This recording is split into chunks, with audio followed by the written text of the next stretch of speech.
लक्ष्मी उसका साथ छोड़ देती हैं जो निकम्मा है, आलसी है। लक्ष्मी कभी उसका साथ नहीं देती जो आलसी है। लक्ष्मी सदा उसके साथ रहती हैं जो मेहनती है। मेहनत दो तरह की होती है, एक शारीरिक परिश्रम, एक मानसिक परिश्रम। जैसे इंजीनियर, बड़े बड़े उद्योगपति, ये शारीरिक परिश्रम कम करते हैं, ये मानसिक परिश्रम करते हैं, हाँ या ना। टाटा बिरला काम थोड़ी करते हैं, ये दिमाग से चलते हैं, दिमाग इनका काम करता है। शरीर से काम करने वाला बड़ा नहीं होता, दिमाग से काम करने वाला बड़ा होता है। इसलिए काम का मतलब ये नहीं है कि तुम शरीर से काम लग जाओ, ठीक है, शरीर का परिश्रम भी ठीक है, करना तो पड़ता है। टाटा बिरला को भी काम तो करना ही पड़ता होगा, शरीर भी दौड़ना है, जाना भी है, देखना भी है, लेकिन दोनों में, शरीर और बुद्धि दोनों में ज्यादा काम किससे लेना चाहिए? बोलो, शरीर से ज्यादा काम कि दिमाग से ज्यादा काम? बोलो। और आज के लड़के दिमाग नहीं लगा रहे हैं, सारा दिमाग ये पंचर कर लेते हैं पढ़ने में। पढ़ना बिल्कुल बुरा नहीं है साहब, पर पढ़ लिख करके आप यदि केवल नौकरी चाह रहे हैं, नौकर बनना चाह रहे हैं, तो मुझे लगता है कि फिर आपने पढ़ाई ठीक से नहीं की। दिमाग लगाओ साहब, दिमाग वाले लोग सफल हैं, पढ़े लिखे लोगों से ज्यादा सफल दिमाग वाले हैं, सही है। ज्यादा हाय हाय नहीं, खुश रहो, यही जीवन की सार्थकता है। पैसा इतना ही कमाओ जिससे प्रसन्नता बनी रहे, ज्यादा आ जाए तो समाज की सेवा, बांटो, सभी में बांट कर खाए, उसे इंसान कहते हैं। सबके लिए जियो, अपने लिए तो सब जी रहे हैं, कुत्ता बिल्ली भी, सबके लिए जीने वाला बड़ा होता है, सबके दुख दर्द में काम आने वाला बड़ा होता है। ये दास अनिरुद्ध, हम कमाते हैं किसके लिए? कार्य करते हैं, हमारी प्रत्येक मेहनत, हमारा शरीर का प्रत्येक पसीने की बूंद किसके लिए है? बोलो, हम किसके लिए कार्य कर रहे हैं? हमें समाज की सेवा करना अच्छा लगता है। गौरी गोपाल आप वृंदावन आए, आपको पेट भर भोजन मिले, ये हमारी इच्छा है, हमारा नशा है ये। कुल मिला के ये कहो कि जैसे शराबी शराब के बिना नहीं रह सकता, गंजेड़ी गांजा के बिना नहीं रह सकता, ऐसे ये दास अनिरुद्ध सेवा के बिना नहीं रह सकता, सेवा के बिना रह ही नहीं सकते। तो सेवा मेरा एक नशा है, मेरा शौक है, नशा है सेवा। इसलिए गौरी गोपाल में जो आ रहे हैं सबकी सेवा हो रही है, मेरी जितनी औकात है, जितनी क्षमता है, उतनी सेवा हो रही है। क्यों? मेरी माँ, वृद्ध माँ कोई आ जाती है, उनको सेवा हो जाती है, इनके रहने की। देखो 290 माएँ रहती हैं, 150 बच्चे गौरी गोपाल गुरुकुल में पढ़ रहे हैं। मेरी जितनी क्षमता है इस उम्र के हिसाब से मैंने जो बन पड़ा किया, सेवा के कार्य अच्छा लगता है। आपसे भी प्रार्थना करता हूं, आप भी इन सेवाओं में सहयोगी बनो, जुड़ो इन सेवाओं से। सेवा करने से संतुष्टि मिलती है। हम कमाते हैं किसके लिए? इन माँओं के लिए, सब सेवाओं में खर्च होता है। मैंने अपने लिए तो आज तक घर भी नहीं बनाया, कोई नहीं बता सकता कि मेरा घर कहां है वृंदावन में, है ही नहीं तो बताएगा क्या? मैंने घर नहीं बनाया, वृद्ध माँओं के लिए घर बनाया, वृद्ध माँओं के लिए आश्रम बनाया, गायों के लिए गौशाला बनाई, गौरी बच्चों के लिए गुरुकुल बनाया, भगवान के लिए सुंदर सा भगवान ने अपने लिए मंदिर बनवा के खुद आकर के ठाकुर जी बैठ गए उस मंदिर में। भगवान ने अपने लिए मंदिर बनवा लिया, सब कुछ भगवान कर रहे हैं अपने हिसाब से। लेकिन ये दास ने आज तक, मैंने समय ही नहीं मिला ये सोचने का ये कि कहाँ घर बनाए, क्या जरूरत है घर बनाने की। 9 बाई 12 के कमरे में ये दास अनिरुद्ध रहता है। जैसे माताएं रहती हैं जिस व्यवस्था में, माताओं का कमरा जैसा है ना, माताओं का कमरा बहुत अच्छा है। हम जिस कमरे में रहते हैं वो कमरा तो ऐसा भी नहीं है जैसा माताओं का। माताओं का तो बहुत अच्छा है। माताएं जिस कमरे में रहती हैं वो कमरा भी बहुत बड़ा है, हम जिस कमरे में रहते हैं वो कमरा बहुत छोटा है। 9x12 का कमरा कितना बड़ा होता है आप जानते होंगे। विश्वास ना हो तो आप देख भी सकते हैं, ऐसा नहीं कि मैं केवल बता रहा हूं, आप देख सकते हैं सब चीजें। गौरी गोपाल में कहीं ताला नहीं है, ताला तो छोड़ो साहब, दरवाजा ही नहीं है। कोई भी आओ कहीं भी जाओ, क्यों यहां कहीं आपको मिला दरवाजा दरवाजा है? कोई रोक टोक हुई यहां पूरे गौरी गोपाल में? यही है सेवा। गोपियां कहती हैं कन्हैया अब हमें अपने पास बुला लो। हे कन्हैया अब तुम्हारे बिना ना संसार में हमें अच्छा नहीं लगता। हे प्रभु, हे श्याम सुंदर, अब हमें अच्छा नहीं लगता इस संसार में, जीने का मन नहीं करता।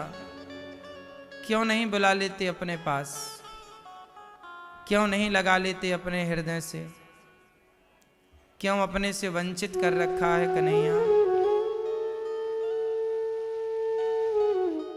तुम्हारे बिना इस संसार का हम क्या करेंगे? हमारे किस काम का है संसार?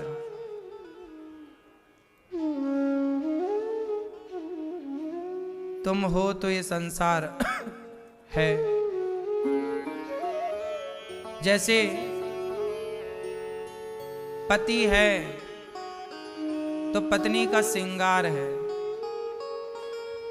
पति नहीं तो श्रृंगार किसके लिए? जैसे पति के बिना श्रृंगार फीका है, ऐसे भगवान के बिना ये संसार फीका है। हे प्रभु अब तुम चले गए हो तो हमें भी बुला लो, जहां हो वहीं रखो, कम से कम अपने से दूर तो ना करो। हे श्याम सुंदर, प्रार्थना केवल इतनी है कि बस अपने चरणों में लगाए रखो, लिपटाए रखो। हे नाथ, हे श्री कृष्ण, ये संसार का सुख अब किसके लिए है? अच्छा नहीं लगता है, कुछ भी स्वाद नहीं है संसार में।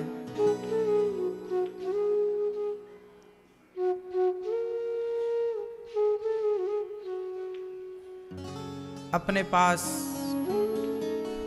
बुला लो प्रभु। उद्धव जी बोले सखियो ऐसा क्यों कह रही हो?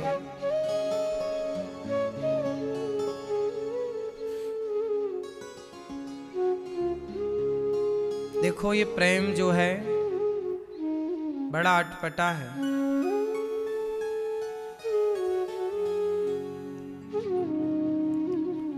दो दिन पहले, कल या परसों, मैंने एक स्त्री से बात की। दुर्भाग्य कि उस स्त्री के पति की अभी कुछ दिनों पहले, 10 दिन 15 दिन पहले ही मृत्यु हो गई, अचानक, कम उम्र में, किसी एक्सीडेंट। 2 छोटे छोटे बच्चे और एक जीवन साथी पत्नी। पत्नी पति के मरने के बाद ऐसी उदास हो गई, पागलों की तरह के, कुछ समझ नहीं आ रहा। मैंने बात की 2 दिन पहले समझाने के लिए। उसने कहा गुरुजी ऐसा लग रहा कि ये मजाक है, ऐसा लगता है कि वो अभी आएंगे, अभी तो गए हैं काम में।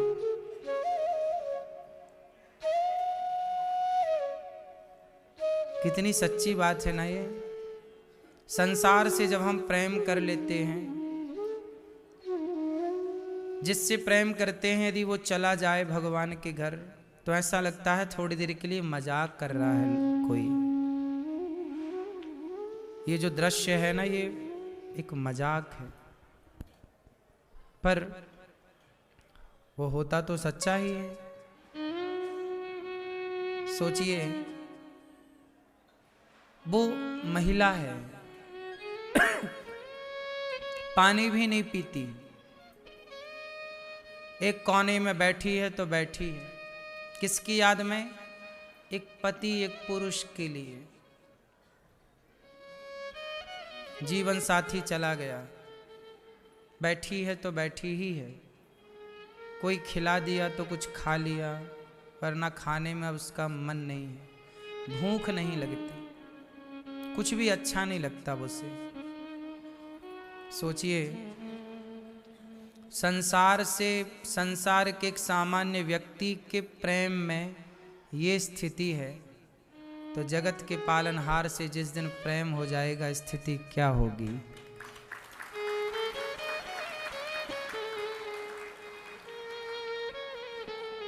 एक विडंबना तो ये है कि हमने प्रेम संसार के लोगों से कर लिया, उन लोगों से कर लिया जिनका जाना तय है, निश्चित है। जितना मन, जितना दिल, जितना प्रेम संसार के व्यक्ति से हुआ, इतना प्रेम भला भगवान से कहाँ हो पा रहा है। वो एक पत्नी जैसे अपने पति के लिए पागल है ना खा रही है, ना पानी पी रही है,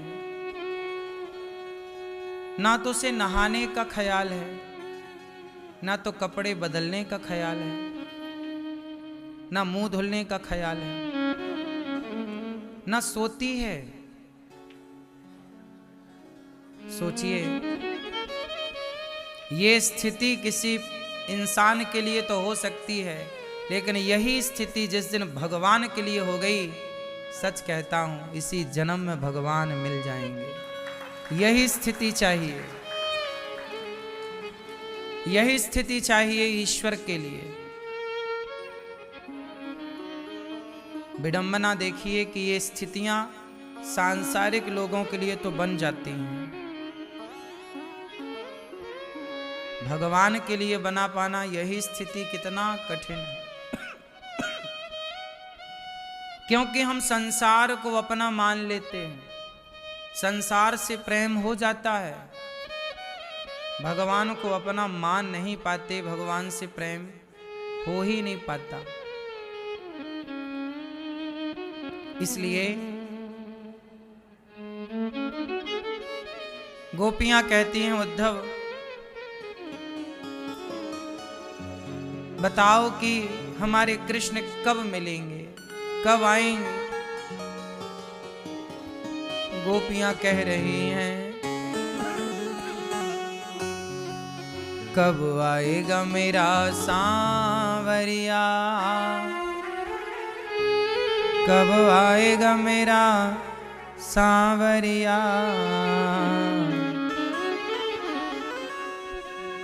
कब आएगा मेरा सांवरिया, कब आएगा मेरा सांवरिया।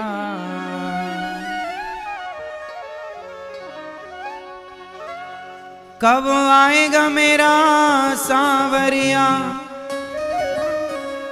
कब आएगा मेरा सांवरिया, कब आएगा मेरा सांवरिया, कब आएगा मेरा सांवरिया, कब आएगा मेरा सांवरिया, कब आएगा मेरा सांवरिया।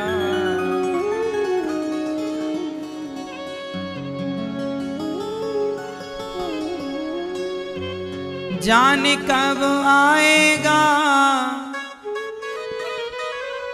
मुझे अपना बनाएगा,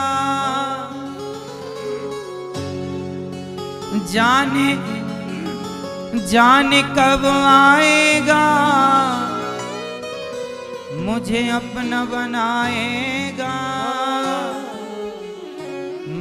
आंसू पोंछ कर मुझे गले लगाएगा, मेरे आंसू पोंछ कर मुझे गले लगाएगा। कब आएगा मेरा सांवरिया, कब आएगा मेरा सांवरिया। थक गए नैना मेरे रसता निहार के, प्यासी प्यासी अखियों में सपने बहार के। जीवन बन जाएगा जब कान्हा आएगा, जीवन बन जाएगा जब कान्हा आएगा। मेरे आंसू पोंछ कर मुझे गले लगाएगा, मेरे आंसू पोंछ कर मुझे गले लगाएगा।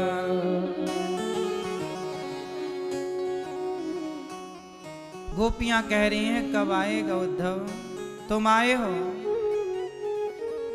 कृष्ण कब आएंगे? हे गोविंद कृष्ण कब आएंगे?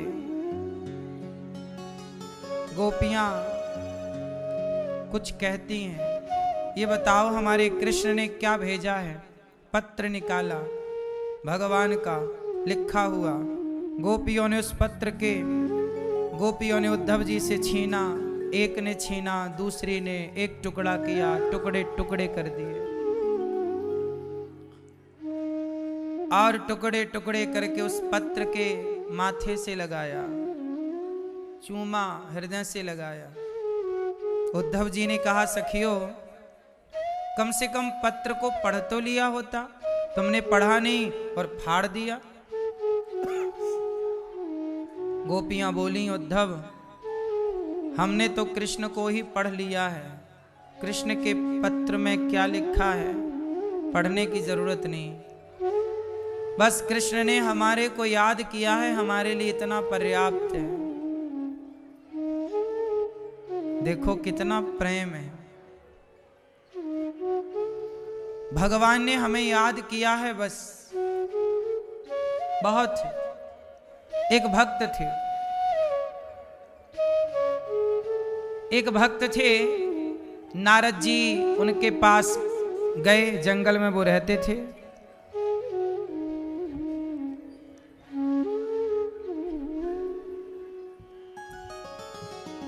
जंगल में एक भक्त थे,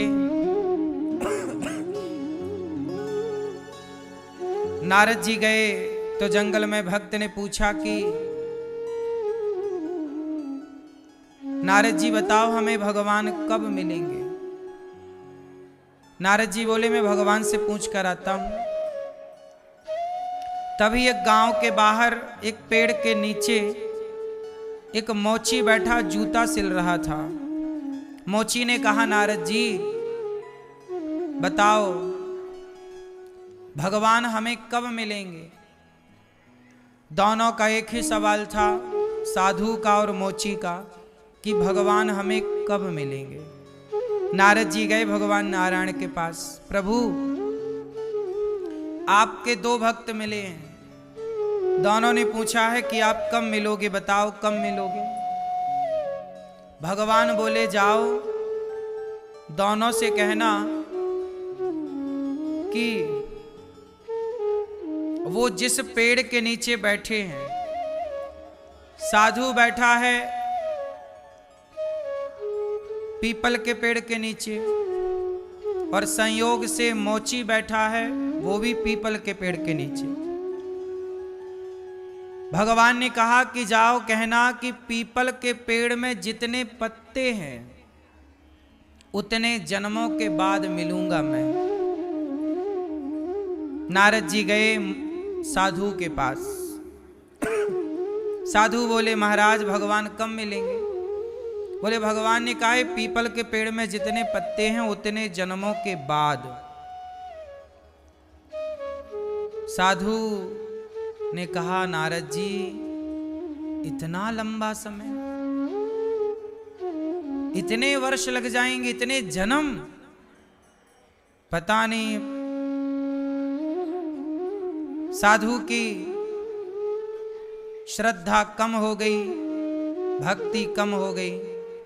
कितना लंबा टाइम है, कौन इंतजार करेगा इतना लंबा, किसे समय है।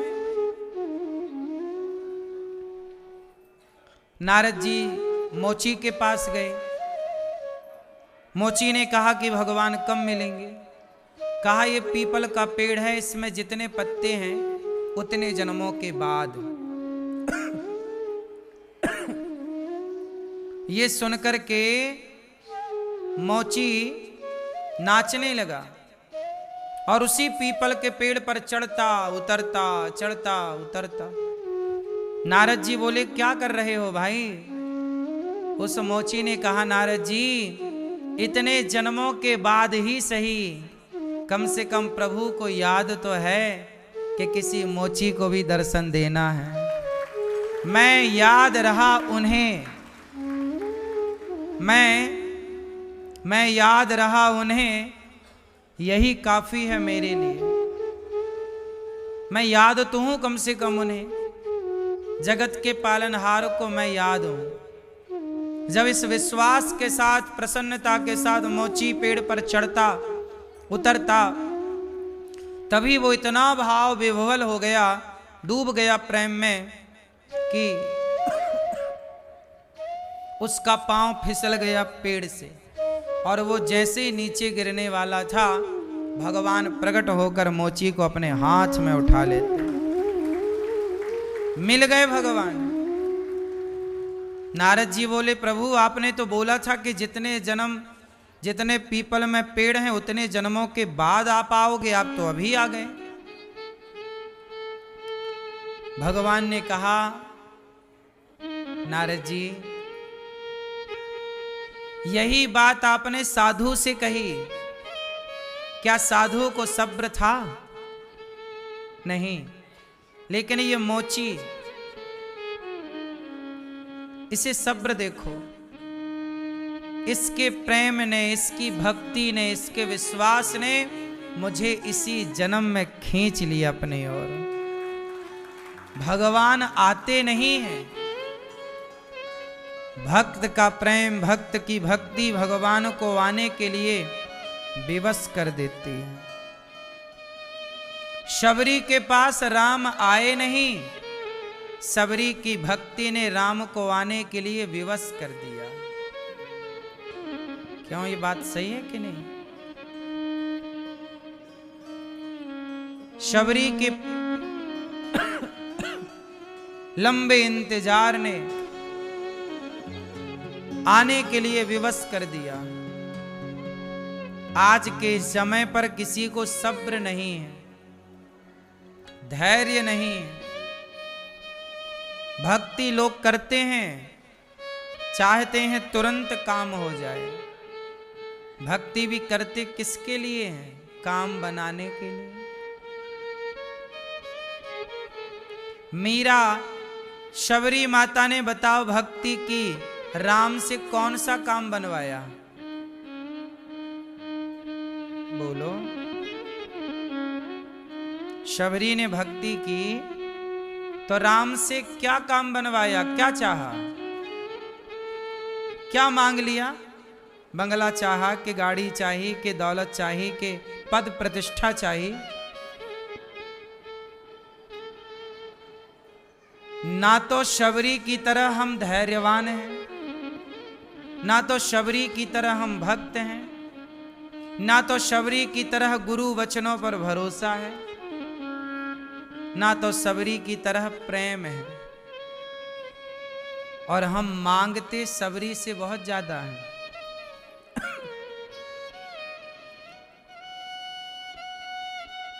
हम लोग भक्त के नाम पर, भक्ति के नाम पर भगवान से कुछ ना कुछ मांग लेते हैं। बिना मांगे आजकल भक्ति ना के बराबर है। गोपियां भगवान को याद कर रही हैं। उद्धव जी से गोपियों ने कहा, ऐ उद्धव हमें ज्ञान की पोथी न सुनाना। ऐ उद्धव हमें ज्ञान की पोथी न सुनाना। हम प्रेम दीवानी हैं, वो प्रेम दीवाना।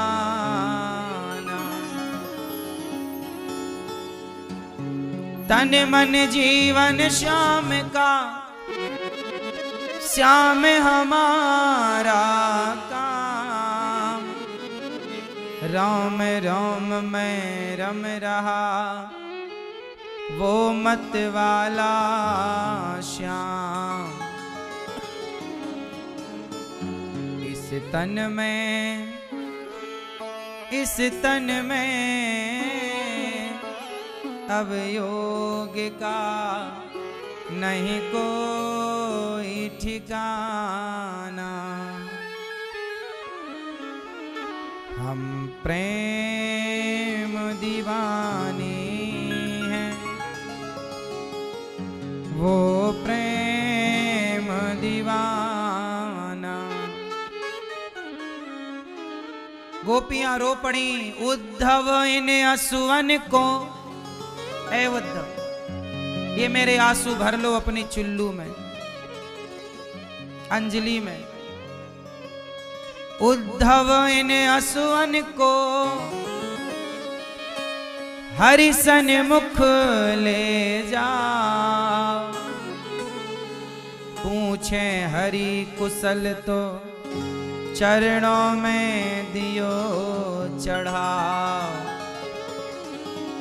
कहियो जी, कहियो जी, इस प्रेम का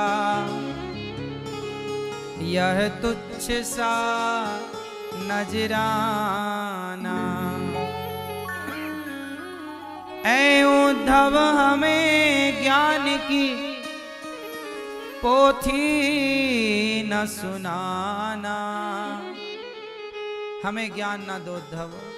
उद्धव जी ज्ञान दे रहे हैं, और भला गोपियों को ज्ञान कैसा, क्या करेगा ज्ञान। प्रेम डोर से बंध रहा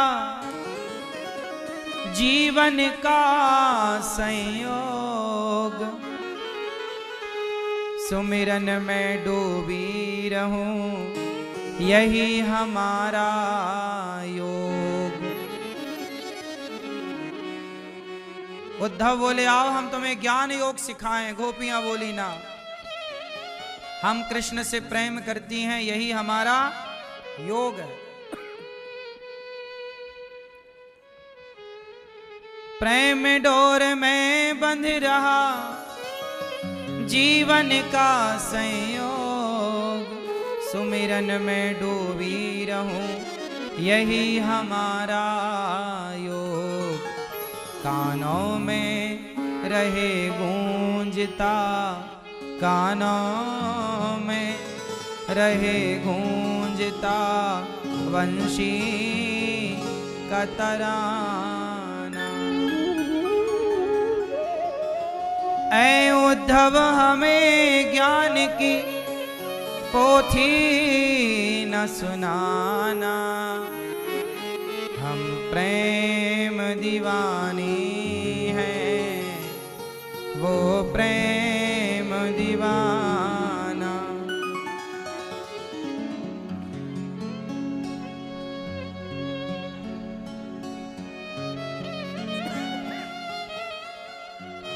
हे गोविंद,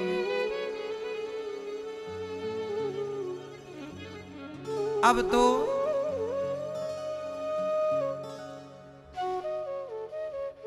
कृष्ण के बिना काम ना बनेगा। हमें कृष्ण से मिलाओ उद्धव। आए थे उद्धव जी समझाने, पर प्रेम के पाठ ने, गोपियों के प्रेम ने उद्धव को ही परिवर्तित कर दिया, बदल दिया। एक बात आप लोग बहुत अच्छे से समझ लो, ना जप से, ना तप से, ना योग से, ना साधन से, कोई भी साधन नहीं है। भगवान को पाना है तो एक ही उपाय है, एक ही साधन है, केवल प्रेम।